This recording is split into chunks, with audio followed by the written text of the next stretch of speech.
ஹரே கிருஷ்ணா. நம்ம இன்னைக்கு சாதுர்மாசிய விரதம் அதை பத்தி பார்க்க போறோம். எனக்கு தெரிஞ்ச விஷயங்களை ஷேர் பண்றேன்.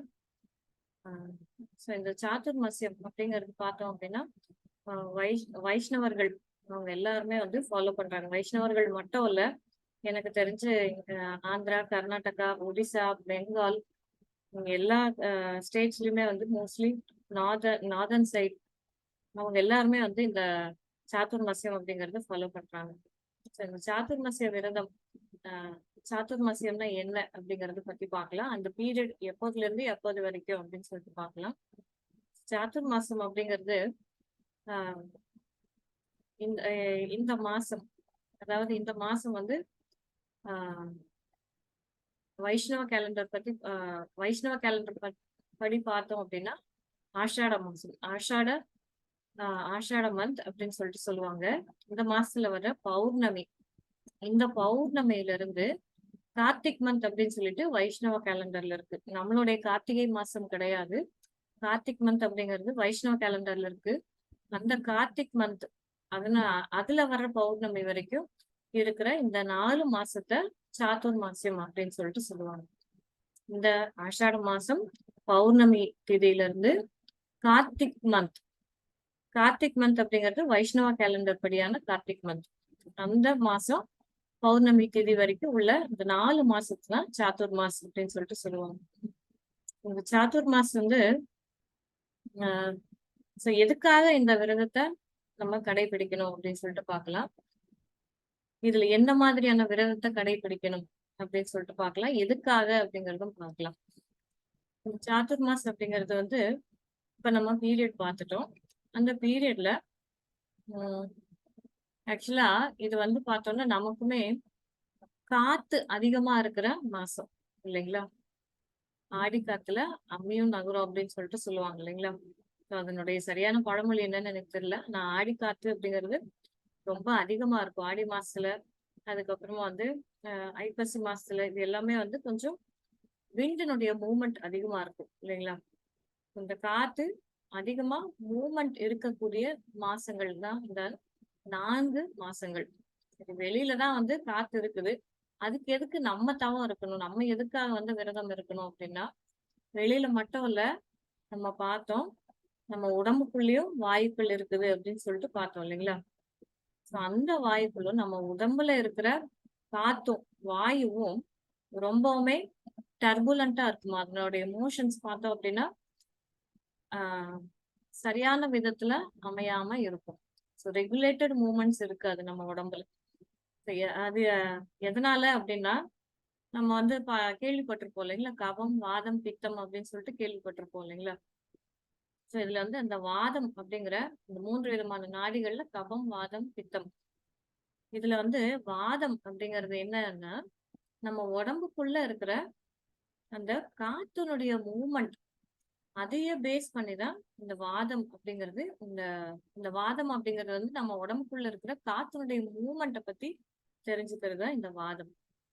நம்ம இப்ப இந்த வாதம் அப்படிங்கிறதும் ஹையரா இருக்குமா?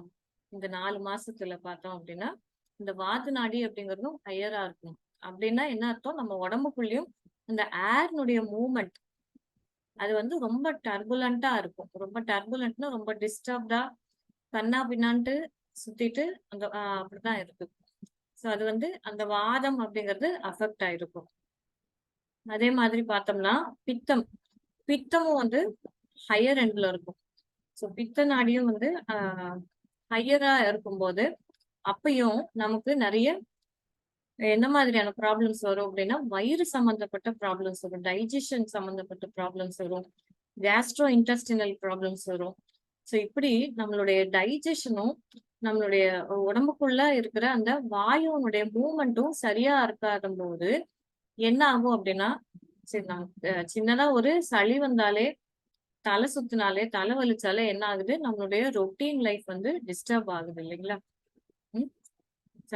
அதையெல்லாம் தாண்டி அதையும் மீறி நான் ரெகுலரா என்னோட லைஃபை மெயின்டைன் பண்றேன் அப்படிங்கிற நிலைமையில நம்ம இல்ல. நம்ம டிஸ்டர்ப்டான கண்டிஷன்ல தான் இருக்கோம். சோ அப்ப இப்படி இருக்கும்போது நம்ம உடம்புக்குள்ள இருக்கிற வாயுக்களும் ஜீரண சக்தியும் சரியாக இல்லாத போது நம்மளுடைய மைண்ட் ரொம்ப டிஸ்டர்ப்டா இருக்கும். இந்த மைண்ட் டிஸ்டர்ப்டா இருக்கிறதுனால இந்த 4 மந்த்ஸ் என்ன சொல்லுவாங்க அப்படின்னா, ஆக்சுவலா இந்த 4 மந்த்ஸ் வந்து எந்த சுப காரியங்களும் செய்ய வேண்டாம் அப்படின்னு சொல்லிட்டு சொல்லுவாங்க. ஒரு கல்யாணம் ஆகட்டும், கிரகப்பிரவேசம் ஆகட்டும், காது குத்தாகட்டும், எந்த ஒரு சுப காரியமும் செய்ய வேண்டாம் அப்படின்னு சொல்லிட்டு சொல்லுவாங்க. இது ஏன் சொல்றாங்க அப்படின்னா, அது நமக்கு நம்மளுடைய நல்லதுக்காக தான். ஒரு விசேஷம் வைக்கிறோம், வீட்ல விசேஷம் வைக்கிறோம் அப்படின்னா, 4 பேத்த கூப்பிடுவோம். ஆ நெறைய ரிலேட்டிவ்ஸ் வருவாங்க. நெறைய நம்ம வேலை செய்ய வேண்டியிருக்கும். அதுக்கப்புறம் நம்மளுடைய மைண்ட் சோ நம்மளுடைய மைண்ட் வந்து ஒரு பீஸ்ஃபுல்லான, அமைதியான ஒரு ஸ்டேஜ்ல இல்லாதம்போது, இந்த வேலையெல்லாம் செஞ்சோம் அப்படின்னா, இந்த செலிப்ரேஷன்ஸ் சாரி இந்த அக்கேஷன்ஸ் எல்லாம் வச்சுக்கிட்டோம் அப்படின்னா, இந்த அக்கேஷன்ஸ்ல நம்மளுடைய மைண்ட் சரியா வேலை செய்யாத காரணத்தினால நெறைய தவறுகள் நடக்கக்கூடும். அதனால நெறைய பிரச்சனைகள் வரும். வீட்டுக்குள்ளேயே ஆகட்டும், வெளியில இருக்கிறவங்க கூட ஆகட்டும், ஏதோ ஒரு சண்டை சச்சரவோ ஏதோ ஒண்ணு வந்துச்சு அப்படின்னா, நமக்கு எல்லாத்துக்குமே வந்து மன வருத்தம் தான் ஏற்படும் இல்லைங்களா? அதனால தான் இந்த 4 மந்த்ஸ்ல வந்து ம் எந்த விதமான சுப காரியங்களும் பண்ண வேண்டாம் அப்படின்னு சொல்லிட்டு சொல்றாங்க. அது மட்டும் இல்ல, இன்னொரு ரீசன் பார்த்தோம் அப்படின்னா, இந்த நேத்து வந்து சயன ஏகாதசி பார்த்தோம் இல்லைங்களா? இந்த சயன ஏகாதசி எல்லாரும் அப்சர்வ் பண்ணியிருப்பீங்கன்னு நெனைக்கிறேன். இந்த சயன ஏகாதசி அப்டின்னா என்ன அப்டின்னா, அ இந்த ஏகாதசியில இருந்து பகவான் வந்து பகவான் விஷ்ணு வந்து க்ஷீரோதகுஷை அவர் வந்து பார்க்கடல்ல சயனிச்ச நிலையில 4 மாசம் வந்து பகவான் தூங்கிட்டு இருப்பாரு அப்டின்னு சொல்லிட்டு சாஸ்திரங்கள் சொல்லுது. பத்ம புராணத்திலயும் குடுத்திருக்காங்க. அப்படி பகவான் வந்து அவர் யாரு? யக்ஞத்தினுடைய அதிபதி இல்லைங்களா? யக்ஞாதிபதி பகவான் தான். அப்படி நம்ம வீட்ல நல்ல காரியங்கள் செய்யும்போது என்ன பண்ணுவோம்? யாகங்கள் எல்லாம் செய்வோம் இல்லைங்களா? ஒரு சின்னதா ஒரு கணபதி ஹோமமோ, நவகிரக ஹோமமோ, மேரேஜ் பண்ணும்போது விவாக யஜ்ஞம் அதுவே ஒரு யஜ்ஞம் தான். அந்த யாகங்கள் எல்லாம் செய்யணும் அப்படின்னா, அந்த ஆகுதி யாருக்கு கொடுக்கணும்? யஜ்ஞாதிபதிக்கு அர்ப்பணிக்கணும் இல்லைங்களா? அப்படி நம்மளால யஜ்ஞாதிபதிக்கு அர்ப்பணிக்க முடியாது. அவர் தூங்கிட்டு இருக்கும்போது அவரை நம்ம டிஸ்டர்ப் பண்ண முடியாது இல்லைங்களா? அதனால அந்த 4 மந்த்ஸ் வந்து எந்த விதமான சுப காரியங்களும் செய்ய வேண்டாம், தவிர்க்கணும். நம்மளுடைய நல்லதுக்காக தான் சொல்றாங்க. ஒண்ணு நம்மளுடைய மைண்ட் வந்து டிஸ்டர்ப்ட் ஆன கண்டிஷன்ல எந்த ஒரு அக்கேஷன்ஸும் வேண்டாம். அதுக்கப்புறம் இன்னொன்னு பகவான் வந்து அவரு தூங்கிட்டு இருப்பாரு. பகவான் வந்து தூங்குறாரா அப்படிங்கிறது அடுத்த கேள்வி. ஆஸ் பர் சாஸ்திரா பத்ம புராணத்திலேயே குடுத்திருக்கு. அதை பேஸ் பண்ணி தான் நம்ம சொல்றோம். அப்படி பகவான் தூங்குற டைம்ல அவரை வந்து நீங்க இந்த யாகத்தை ஏத்துக்கோங்க அப்படின்னு சொல்லிட்டு நம்ம டிஸ்டர்ப் பண்ண முடியாது இல்லைங்களா? அது அந்த 2 ரீசன்ஸ்க்காகவும் சுப காரியங்கள் வேண்டாம் அப்படின்னு சொல்லிட்டு சொல்றோம். அதுக்கப்புறமா அதுக்கப்புறம் பார்த்தோம் அப்படின்னா, நம்மளுடைய மைண்ட் டிஸ்டர்ப்டா இருக்குது. அதை கண்ட்ரோல் பண்ணணும். நம்மளுடைய உடம்பும் டிஸ்டர்ப்டா இருக்குது இல்லைங்களா? நம்ம உடம்புக்குள்ள இருக்கிற வாயுக்கள் ஆகட்டும், நம்ம டைஜஸ்டிவ் சிஸ்டம் ஆகட்டும், எல்லாமே டிஸ்டர்ப்டா இருக்கிறதுனால, அதையும் கண்ட்ரோல் பண்ண வேண்டிய அவசியம் இருக்கு. அதுக்காக தான் சின்ன சின்ன தவங்கள நம்ம மேற்கொள்ளலாம் அப்படின்னு சொல்லிட்டு சொல்றாங்க. எப்படிப்பட்ட தவங்கள் நம்ம செய்யலாம்? உடனே வந்து தவம்னோன காட்டுக்கு போய் கைய காலெல்லாம் தூக்கிட்டு ஒரு ஒத்த கால்ல நின்னுட்டு அப்படி தவம் பண்றதுங்கிற அர்த்தம் கிடையாது. மெயினா இந்த 2மே நடக்குது அப்படின்னா, இந்த வாயுவும் நம்ம சாப்பிடுற சாப்பாடையும் இது 2த்தையும் கண்ட்ரோல் பண்ணணும் அப்படின்னாலே, நம்ம அதுவே ஒரு தவம் தான் இல்லைங்களா? அப்படி ஒரு தவத்த மேற்கொள்ளணும் அப்படின்னா, அதுக்கு முக்கியமான விஷயம் எப்படிப்பட்ட தவம் நம்ம எடுத்துக்கலாம் அப்படின்னா, இந்த நாக்கினுடைய தவம். இந்த நாக்க யூஸ் பண்ணி, இந்த நாக்கு வந்து எதுக்காக யூஸ் பண்றோம்? ஒண்ணு சாப்பிடுறதுக்காக, இன்னொன்னு வந்து பேசுறதுக்கு. சவுண்ட் வைப்ரேட் பண்றதுக்காக. இந்த 2 விஷயத்துக்காக தான் நாக்க யூஸ் பண்றோம் இல்லைங்களா? அப்ப நாவின் கட்டுப்பாடு ரொம்ப அவசியம். நம்ம நாக்க கட்டுப்படுத்தினோம்னாலே போதும். இந்த நம்மளுடைய மைண்ட் ஆகட்டும், நம்மளுடைய பாடி ஆகட்டும், இது எல்லாமே ஓரளவுக்கு நம்ம கட்டுக்குள்ள கொண்டு வரலாம்.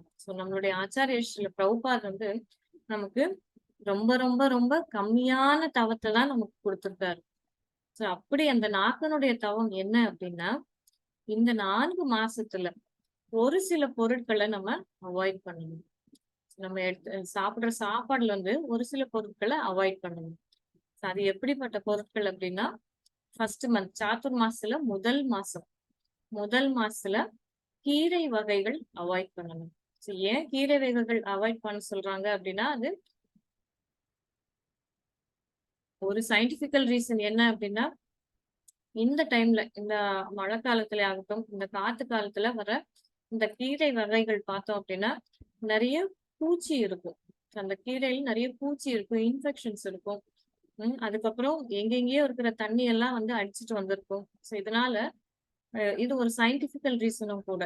கீரை வகைகள் வந்து அவாய்ட் பண்ணணும். ஃபர்ஸ்ட் மந்த் வந்து கீரை வகைகள் அவாய்ட் பண்ணணும். அதுக்கப்புறமா 2வது மாசம் தயிர் அவாய்ட் பண்ணணும். தயிர் அவாய்ட் பண்ணணும். 3வது மாசத்துல பால் அவாய்ட் பண்ணணும். ஸோ பால் குடிக்காம, பால் சேர்த்துக்காம இருக்கணும் 3rd மந்த். அதுக்கப்புறமா 4வது மாசம் பார்த்தோம்னா, உளுந்து, உரத்தால் உளுந்து வந்து சேர்த்திக்க கூடாது. இந்த 4 மாசத்துலயும் ஒரு ஒரு ஐட்டம் தான் அவாய்ட் பண்ண சொல்லியிருக்காரு. ஆக்சுவலா பார்த்தோம்னா, இதனுடைய தவத்து இந்த விரதம் வந்து ரொம்ப கடுமையா இருக்கிறதும் இருக்குது. ஸோ வேரியஸ் லெவல்ஸ் இருக்குது இந்த விரதத்தை மேற்கொள்றதுக்கு. அதுக்கு நம்மள பக்குவப்படுத்திக்கல நம்ம இன்னும்.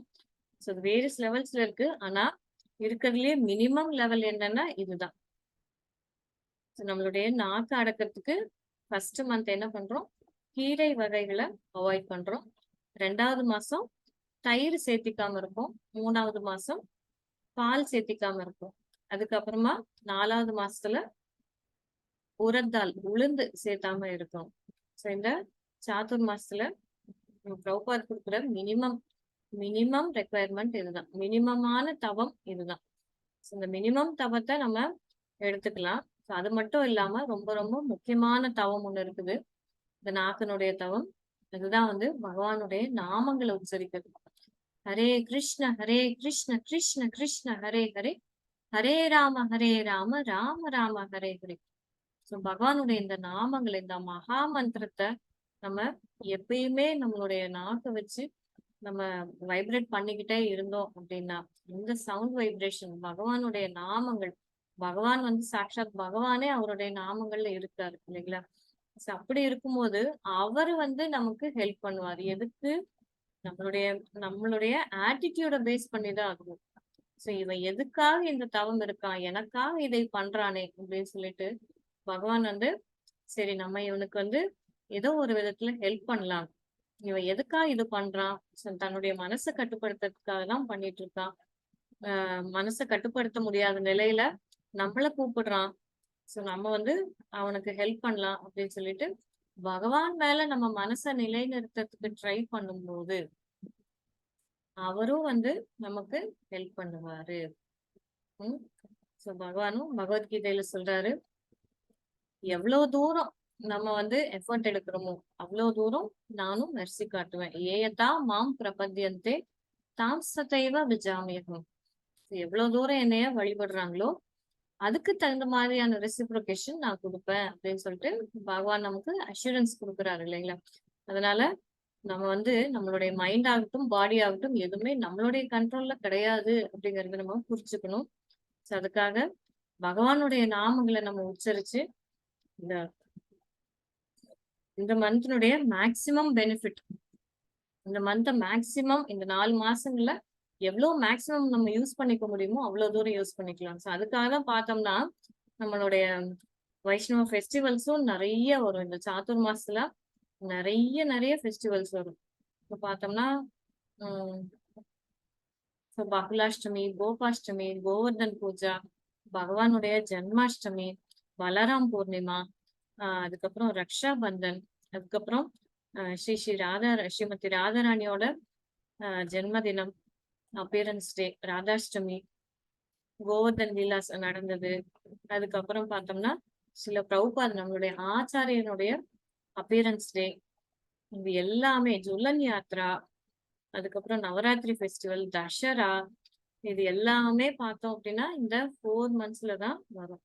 ஸோ இந்த 4 மந்த்ஸ்ல நிறைய செலிப்ரேஷன்ஸ் நமக்காக காத்துட்டு இருக்கு. ஸோ இந்த செலிப்ரேஷன்ஸ் எல்லாம் எதுக்காக வந்து இந்த 4 மாசத்துல இருக்குது அப்படின்னு பார்த்தோம்னா, ஸோ இந்த செலிப்ரேஷன்ஸ் வருது, ஒரு விழா வருது அப்படின்னா நம்ம என்ன பண்ணுவோம்? அந்த விழாவுக்காக நான் எப்படி ப்ரிப்பேர் ஆகணும்? என்ன விதமான ப்ரிப்பரேஷன்ஸ் நம்ம செய்யணும் அப்படின்னு சொல்லிட்டு நம்ம அந்த மூட்லயே தான் இருப்போம். ஒரு ஃபெஸ்டிவ் மூட்லயே தான் இருப்போம் இல்லைங்களா? ஸோ அந்த ஃபெஸ்டிவ் மூட்ல நம்ம வச்சிருக்கணும் அப்படின்னா, நம்ம யாருக்காக அந்த ஃபெஸ்டிவல் செலிப்ரேட் பண்றோம்? பகவானுடைய ஃபெஸ்டிவல தான் நம்ம செலிப்ரேட் பண்றோம். நம்ம வீட்டு விசேஷங்கள் கிடையாது இல்லைங்களா? ஸோ பகவானுடைய ஃபெஸ்டிவல் செலிப்ரேட் பண்ணும்போது, நம்ம அவருடைய சர்வீஸ்லயே எப்பயும் இருப்போம், இருக்கணும் அப்படிங்கிறதுக்காக இந்த மாசத்துல பார்த்தோம்னா நெறைய ஃபெஸ்டிவல்ஸ் வரும். ஸோ அதுக்கப்புறம் அது மட்டும் இல்லாம இந்த 4 மந்த்ஸ் வந்து நமக்கு மழைக்காலமும் கூட இல்லைங்களா? இந்த மழைக்காலம் அப்படிங்கிறது நமக்கு மோஸ்ட்லி வந்து சவுத் வெஸ்ட் மான்சூன் வரும். சில இடங்கள்ல நார்த் ஈஸ்ட் மான்சூன் இருக்கும். ஸோ அந்த நார்த் ஈஸ்ட் மான்சூன் டைம், அந்த மான்சூன் டைம்ல என்ன பண்ண மாட்டாங்க, நெறைய பேர் வந்து மூவ் ஆக மாட்டாங்க. ஸோ பழங்காலத்துலலாம் பார்த்தோம்னா, மான்சூன் சீசன்ல யாரும் வெளியில போக மாட்டாங்க மழை காலத்துல. இந்த 4 மந்த்ஸ் வந்து வீட்ல இருந்து எங்கேயும் வெளியில டூர் எல்லாம் அப்படியெல்லாம் போக மாட்டாங்க. புனித யாத்திரையோ, டூரோ இதெல்லாம் எதுவுமே போக மாட்டாங்க. இத வந்து அ நம்ம சொல்றது மட்டும் கிடையாது. பகவானே வந்து சைத்தன்ய மகாபிரபுவா அவதரிச்சிருக்கும்போது, அவருமே வந்து செஞ்சு காட்டுறாரு. இவரு வந்து சவுத் இந்தியா டூர் வராரு. சவுத் இந்தியா டூர் வந்து அவரு வரும்போது, அப்ப சாதுர்மாசிய பீரியட் வருது. ஸோ அந்த சாதுர்மாஸ் பீரியட்ல அவரு சன்னியாசி. எங்கேயும் மூவ் ஆகாம இந்த 4 மந்த்ஸ் வெங்கடேஷ் பட் அப்படிங்கிற அவருடைய டிவோட்டி, ஒரு டிசைபிள் அவருடைய வீட்ல தங்கி இருந்து சாதுர்மாசி விரதத்த கடைபிடிக்கிறாரு. ஸோ அந்த சாதுர்மாஸ்ல வந்து ஆஹ் பகவான் ஸ்ரீராமரும் வந்து கடைபிடிச்சிருக்காரு. பகவான் வந்து ராமரா வந்திருக்கும்போது கூட சாதுர்மாச விரதத்தை கடைபிடிக்கிறாரு. அது எப்படின்னா அவரு சுக்ரீவனுடைய வீட்ல அந்த 4 மந்த்ஸும் சுக்ரீவனுடைய வீட்ல தங்கி இருந்து சாதுர்மாச விரதம் கடைபிடிக்கிறாரு. ஸோ அந்த 4 மந்த்ஸ் அப்படிங்கிறது நெறைய யாரும் சுத்த மாட்டாங்க. வெளியில யாரும் போக மாட்டாங்க. வீட்ல நெறைய செலிப்ரேஷன்ஸ் இருக்காது. மோஸ்ட் செலிப்ரேஷன்ஸ்னா பகவானுடைய ஃபெஸ்டிவல் தான் நமக்கு இருக்கிறதுலயே பெரிய செலிப்ரேஷன். அந்த ஃபெஸ்டிவல்ஸ்ல நம்மள ஈடுபடுத்திக்கலாம். அதுக்கப்புறம் பகவானுடைய நாமங்கள நெறைய ஜெபம் பண்ணலாம். அதுக்கப்புறம் நெறைய பேர் பார்த்தோம் அப்படின்னா, ஸ்ரீமத் பாகவதம் ரீட் பண்ணுவாங்க. நெறைய ரீட் பண்ணுவாங்க. ஆக்சுவலா நெறைய சாண்டிங் பண்ணுவாங்க. டெய்லி நம்ம செய்ற 16 ரவுண்ட்ஸ காட்டிலும் அதை விட அதிகமான ரவுண்ட்ஸ் சாண்ட் பண்ணுவாங்க. நெறைய புக்ஸ் படிப்பாங்க. ஸ்ரீல பிரபுபாதனுடைய புக்ஸ் படிப்பாங்க. ஸ்ரீமத் பாகவதம் படிப்பாங்க. அதுக்கப்புறம் பாகவதத்துல குறிப்பிட்ட நெறைய பிரேயர்ஸ் இருக்கு. கஜேந்திர பிரேயர்ஸ், குந்தி மகாராணி பிரேயர்ஸ், கோபிகா கீதம் இந்த மாரி நெறைய பிரேயர்ஸ் படிப்பாங்க. அதுக்கப்புறம் வைஷ்ணவ ஆச்சாரியர்கள் வந்து நெறைய பாடல்கள் எழுதி குடுத்துருக்காங்க. அந்த பாடல்கள் வந்து படிப்பாங்க, பாடுவாங்க. அதுக்கப்புறம் பார்த்தோம்னா, கிருஷ்ணா புக் பகவானுடைய லீலைகள் நிறைஞ்ச அந்த புத்தகம். அதாவது ஸ்ரீமத் பாகவதம் 10வது காண்டத்தினுடைய சம்மரைஸ்டு போர்ஷன். அது வந்து கிருஷ்ணா புக் கிருஷ்ணா அப்படிங்கிற பேர்ல ஒரு புத்தகமா ஸ்ரீல பிரபுபாத் வந்து எழுதி நமக்கு கொடுத்திருக்காரு. அந்த புக்ல ஃபுல்லா பாஸ்ட் டென்ஸ் தான் இருக்கும். பகவானுடைய லீலைகள் தான் இருக்கும். அந்த புக் படிப்பாங்க. சோ இந்த மாதிரி நம்மளை நாமே வந்து நிறைய பக்தி தொண்டுல நம்ம நம்மளே வந்து எங்கேஜ் பண்ணிக்கிட்டோம் அப்படின்னா, நம்மளுடைய மைண்ட் வந்து எப்படியும் நம்மளால கண்ட்ரோல் பண்ண முடியாது அப்படிங்கிறது தெரியும். அதுக்குதான் பகவான் சொல்றாரு, மன்மனா பவ மத் பக்தோ மையர்பிதா மனோபுத்திர். இது எல்லாமே அவருக்கு கொடுத்துட்டோம் அப்படின்னா, அவருதான் அதனுடைய கண்ட்ரோலர் இல்லைங்களா? அவருடைய கண்ட்ரோல்ல நம்மளுடைய மைண்ட் கொடுத்துட்டோம்னா, நமக்கு சரியான முறையில வழிகாட்டுவாரு பகவான். சோ இந்த சாதுர்மாஸ் இந்த 4 மந்த்ஸ் வந்து இதெல்லாம் பெரிய ஆஃபர். அதுக்கப்புறம் இதுல வர பம்பர் ஆஃபர் என்ன அப்படின்னா, இந்த மந்த் ஆக்சுவலா ஒரு ஒரு வருஷமும் கார்த்திக் மந்த் அப்படிங்கிறது இதுல இந்த 4 மந்த்ஸ்ல வர ஸ்பெஷல் ஆஃபர். சோ இந்த வருஷம் நமக்கு வந்திருக்கிற பம்பர் ஆஃபர் என்னன்னு பார்த்தோம்னா, இந்த சாதுர்மாஸ் இந்த 4 மாசத்துக்கு இடையில புருஷோத்தம அதிக மாஸ் அப்படின்னு சொல்லிட்டு சொல்லுவாங்க. இந்த புருஷோத்தம அதிக மாஸ் அப்படிங்கிறது என்னன்னா, பகவானுடைய மாசம். பகவானே சாக்ஷாத் பகவானே தான் அந்த மாசமா பெர்சானிஃபை ஆகி வராரு அப்படின்னு சொல்லிட்டு நம்மளுடைய சாஸ்திரங்களும் சொல்லியிருக்காங்க. ஆச்சாரியர்களும் சொல்லியிருக்காங்க. நம்ம அதிக மாசம் ஆரம்பிக்கும் போது அதிக மாசத்தினுடைய குளோரிஸ் பத்தி பார்க்கலாம். மகாத்மியம் பத்தி பார்க்கலாம். சோ இந்த வருஷம் ஜூலை 18th அதிக மாசம் ஆரம்பிக்குது. புருஷோத்தம அதிக மாஸ். சோ அப்ப இந்த சாதுர் மாசத்துக்கு இடையில நமக்கு கிடைச்சிருக்கிற பம்பர் ஆஃபர் வந்து இந்த வருஷம் புருஷோத்தம அதிக மாசம். சோ இந்த மாதங்கள் எல்லாமே எதுக்காக கொடுக்கப்பட்டிருக்கு அப்படின்னா, நம்மளுடைய ஸ்பிரிச்சுவல் என்கேஜ்மெண்ட் இன்னும் அதிகமா இருக்கணும். டிவோஷனல் சர்வீஸ் இன்னும் அதிகமா இருக்கணும். பகவான நோக்கி இன்னும் நம்ம வேகமா முன்னேறணும். வேகமா நம்மளுடைய முயற்சிகள் எல்லாம் செய்யணும் அப்படிங்கிறதுக்காக தான் இந்த மாசங்கள் எல்லாம், இந்த சிறப்பான மாசங்கள் எல்லாம் நமக்கு ஆச்சாரியர்கள் பிரிஸ்கிரைப் பண்றாங்க. இது வந்து ஆச்சாரியர்கள் மட்டும் சொல்லல, நிறைய பேர் கடைபிடிக்கிறாங்க. நிறைய சாஸ்திரங்கள்லயும் இதனை பத்தின டிஸ்கிரிப்ஷன்ஸ் எல்லாம் இருக்கு. சோ இந்த டிஸ்கிரிப்ஷன்ஸ் எல்லாம் எதுக்காகனா, நம்மளுடைய அண்டர்ஸ்டாண்டிங்காக தான். இதை நம்ம சரியான விதத்துல அண்டர்ஸ்டாண்ட் பண்ணி, சரியான விதத்துல இந்த ஆஹ் விரதத்தை கடைபிடிக்கணும். சோ இதனுடைய ஹம்பிள் ரெக்வெஸ்ட், எல்லாருமே நிறைய ரவுண்ட்ஸ் சாண்டிங் பண்ணுங்க. முடிஞ்ச வரைக்கும் இந்த 4 மாசங்கள்லயும் இந்த கீரை, தயிர், பால், உளுந்து இது எல்லாத்தையும் அவாய்ட் பண்றதுக்கு ட்ரை பண்ணுங்க. ஹரே கிருஷ்ணா. ஓம் தத் சத்.